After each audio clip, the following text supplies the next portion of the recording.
थोड़ी देर पहले आपके साथ डिस्कस किया कि इंडिफरेंस कर्व होता क्या है और indifference curve, why indifference curve downward sloping, ये दो चीज़ें आपको समझाया। और आपको मैंने ये बताया कि इंडिफरेंस कर्व जब डाउनवर्ड स्लोपिंग होता है तो उसके पीछे रीजन क्या है। तो उसके पीछे रीजन आपको बताया कि marginal rate of substitutions negative होता है। इसका मतलब क्या हुआ? इसका मतलब मैंने आपको बताया कि जैसे जैसे आप कॉम्बिनेशन चेंज करते हैं, जो चीज़ आप ज़्यादा कंज्यूम करते हैं या जो चीज़ आप ज़्यादा अडॉप्ट करते हैं उसकी मार्जिनल यूटिलिटी कम होती जाती है, और जिस गुड्स को आप गिव अप कर रहे हैं उसकी मार्जिनल यूटिलिटी बढ़ती जाती है। तो इसीलिए मार्जिनल यूटिलिटी यानी कि जो टोटल सेटिस्फेक्शन है वो हमेशा सेम रहती है। मतलब मैंने आपको थोड़ी देर पहले समझाया था, ध्यान समझना, कि मैंने ये बताया कि अगर हम इन सभी कॉम्बिनेशन को अगर ऐसे दिखाते हैं तो A combination, B combination, C combination, D combination, जो भी है ई, एफ और जी कॉम्बिनेशन, तो हमने ये देखा कि पहले ऐसे देखेंगे, फिर ये जाएगा, फिर थर्ड जाएगा, फिर फोर्थ जाएगा, फिर फिफ्थ जाएगा। इसका मतलब क्या है? इसका मतलब है कि हमने यक्स की एक क्वांटिटी गिव अप करने के लिए, हमने यक्स की एक क्वांटिटी और गेन करने के लिए वाई की इतनी क्वांटिटी को हम गिव अप कर रहे हैं, यानी कि वाई को हम इतना गिव अप कर रहे हैं यक्स की इतनी क्वांटिटी इंक्रीज करने के लिए।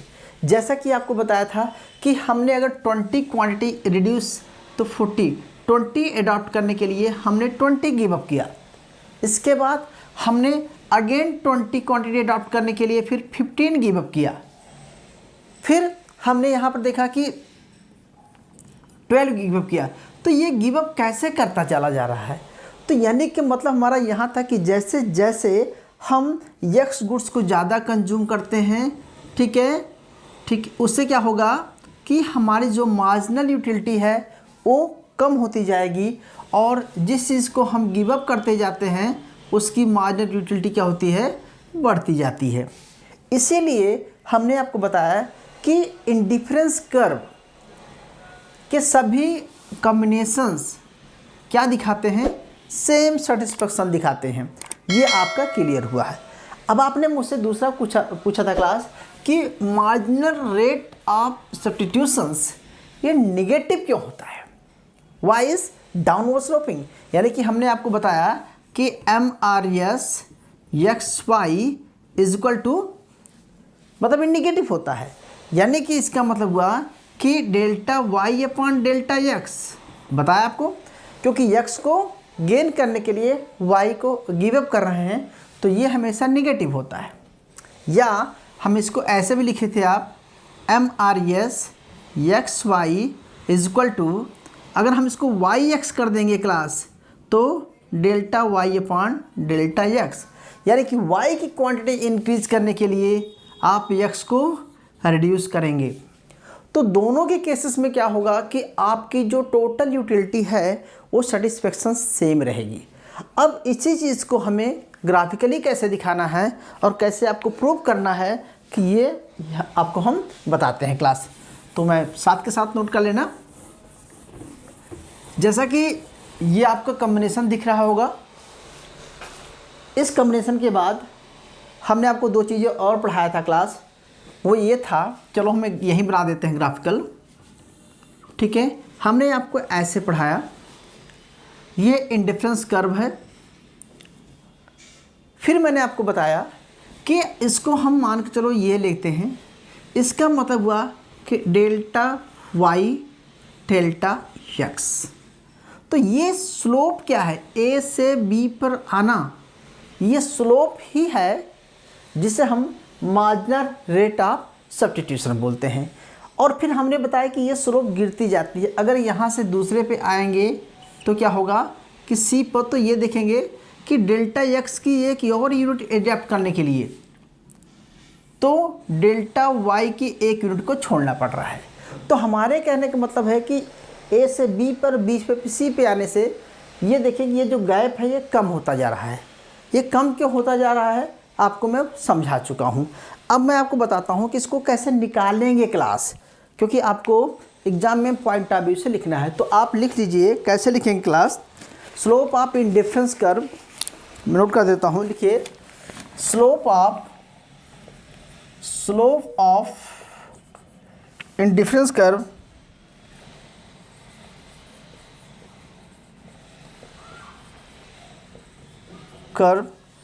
इज इक्वल टू क्या करेंगे, इज इक्वल टू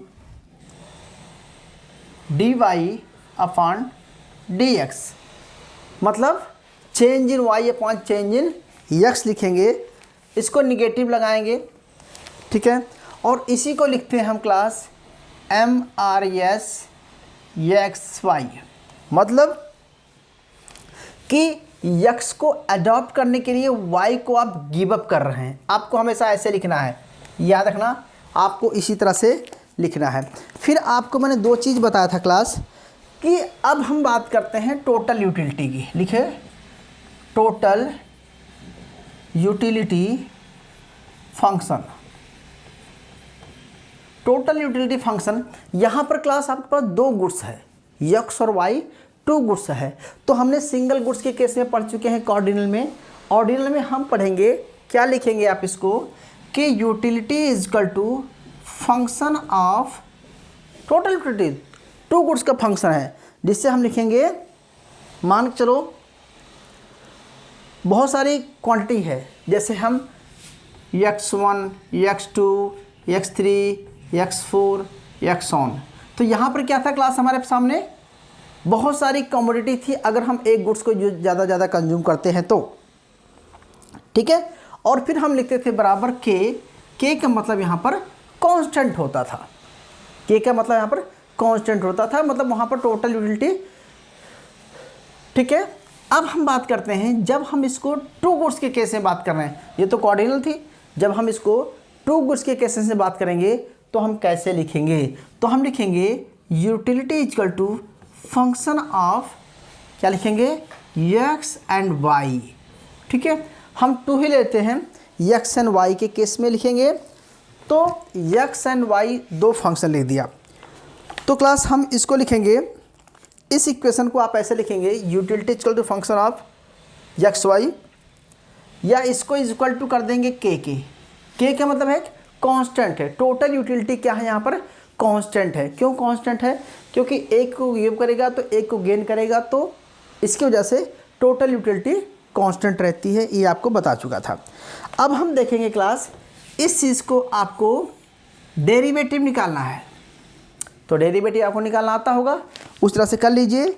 चलो डेरिवेटिव निकालेंगे, D U derivative equal to कैसे लिखेंगे, पहले आप x, जब यहाँ पर प्रोडक्ट है, यहाँ पर मल्टीप्लाई नहीं है कुछ है, तो दो है, तो यहाँ पर दो बार आपको निकालना पड़ेगा, तो लिखना पड़ेगा derivative of u upon derivative of y, ठीक है, एंड dy ऐसे करते हैं, plus derivative of x upon derivative of y, sorry u, ठीक है, अपॉन x इंटू dx ऐसे लिखते थे। मतलब कि आपने डेरिवेटिव निकालना है u का, तो u का डेरिवेटिव इक्वल टू हो जाएगा, एक बार आप derivative upon u upon y, या आप इधर इधर कर सकते हैं, मैंने इधर कर लिया, dy अपॉन u, फिर प्लस इतना, मतलब इसके साथ भी derivative of u upon x equal to dx कर देंगे। और फिर क्या करेंगे, हम इस चीज़ को क्लास दूसरे तरीके से भी कर सकते हैं। ये क्या है, डेरिवेटिव है u अपॉन डेरिवेटिव y, इसका मतलब क्या होता है, इसका मतलब होता है मार्जिनल यूटिलिटी, इसको बोलते हैं क्लास, हम इसको इक्वल टू कर सकते हैं, इसको बोलते हैं मार्जिनल यूटिलिटी, ठीक है, y और dy plus marginal utility x, इसको ब्रैकेट में एंड dx, ऐसा भी हम लिख सकते हैं। क्यों लिख सकते हैं, क्योंकि ये हमारा मार्जिनल यूटिलिटी हो गया, ठीक है, कितना चेंज आ रहा है, ठीक है। तो फाइनली हम ऐसे करेंगे कि डी यू इक्वल टी हमारा ये हो गया डेरिवेटिव बराबर इतना हो गया। अब हम इसको जीरो के केस में रख देंगे, तो जब हम इसको डी यू बराबर, ठीक है, इक्वल टू लिखेंगे M you X D Y M you Y D Y plus M you X D X equal to zero. तो जब जीरो के केस में रखेंगे तो हमारे पास आ जाएगा class minus d u d x minus d u d x बराबर m you x upon M you y, ऐसे लिखेंगे। मतलब कि marginal utility x marginal utility y बराबर हो जाएगा, और इसी को बोलते थे class M R S x y. Okay, और दूसरे तरीके से लिख सकते हैं इसको, आप इस तरह से भी कर सकते हैं। क्लियर हुआ बात को मेरी? या आप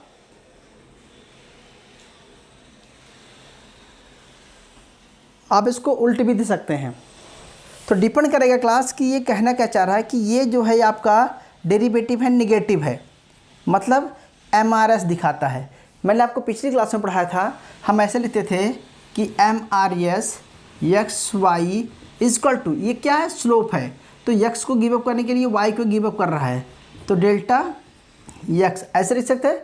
जब हम M R S x Y बराबर डेल्टा एक्स वाई लिखते हैं तो इसकी जगह पे हम और भी क्या लिख सकते हैं, क्योंकि ये होता है स्लोप इज इक्वल टू किसकी, बजट लाइन के स्लोप के बराबर होता है। तो इसका मतलब होता है कि ये जो स्लोप है, या इसको दूसरे वे में लिख सकते हैं वाई एक्स भी कर सकते हैं, तो ये स्लोप किसके बराबर होगा, प्राइस एक्स अपान प्राइस वाई के, याद है आपको। और जब हमने बताया था कि प्राइस एक्स और प्राइस वाई ये बजट लाइन का स्लोप है, तो पी एक्स पी वाई की जगह पे हम एम यू एक्स लिख सकते हैं अपान एम यू वाई लिख सकते हैं।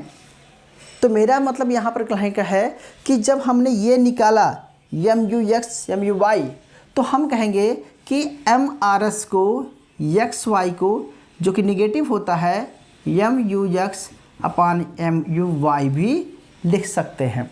तो कहने का मेरा सेंस यहाँ पर है कि ये जो मार्जिनल यूटिलिटी है निगेटिव होती जाती है और इसकी पॉजिटिव होती जाती है। एक्स को ज़्यादा लेंगे वाई को कम करेंगे। तो मेरा सेंस यहाँ पर है कि आपको अगर मैथमेटिकल डेरिवेशन निकालना है तो मैथमेटिकल डेरिवेशन में क्या होगा, कुछ नहीं क्लास, आपको सिर्फ फंक्शन पहले रख देना है, total utility function. Total utility function को आप पार्शियल डेरिवेटिव निकाल देना है। जब इसका डेरिवेटिव निकालेंगे तो क्या करेंगे, डी वाई से डी यू एक्स कर देंगे और इसको मल्टीप्लाई होता है, तो एक बार मल्टीप्लाई होता है और डी से डिवाइड होता है। तो इस तरह करने के बाद हम इसको सॉल्व करेंगे जीरो के केस में, तो हमारा ये निकलेगा। तो ये जो वैल्यू निकल के आ रही है ये किसके बराबर होती है, इसी को हम एम आर एस एक्स बोलते हैं।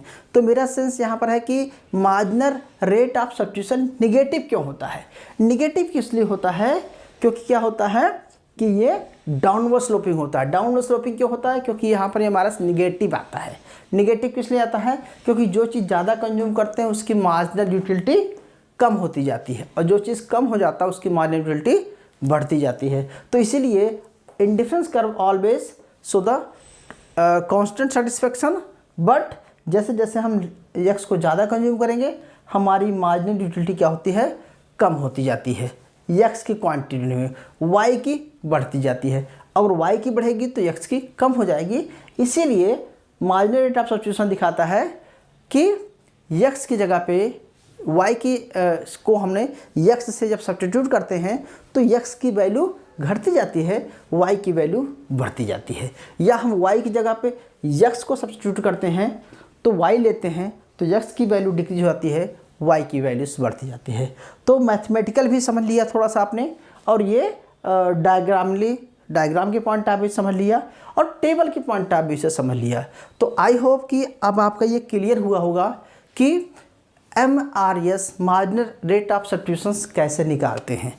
अगर क्लास आपसे एग्जाम में दे दिया जाता है कि ये आपका एक्स वाई की क्वांटिटी दे दी जाती है, टोटल यूटिलिटी दे दी जाती है, तो उसको कैसे निकालेंगे, तो डेरिवेटिव करके निकाल देना कि स्लोप कितना है। ठीक है, तो एम आर एस का स्लोप अगर स्लोप निकालना है तो ये न्यूमेरिकल मैथमेटिकल डेरिवेशन हो गया स्लोप का, और ये सिर्फ ग्राफिकल प्रेजेंटेशन ऑफ हो गया, और ये टेबल के फॉर्म में हो गया। ठीक है क्लास, सो उम्मीद करता हूँ ये समझ में आ गया होगा। नोट डाउन कर लीजिए, फिर हम आगे चलते हैं, नेक्स्ट टॉपिक पढ़ाते हैं। Thank you.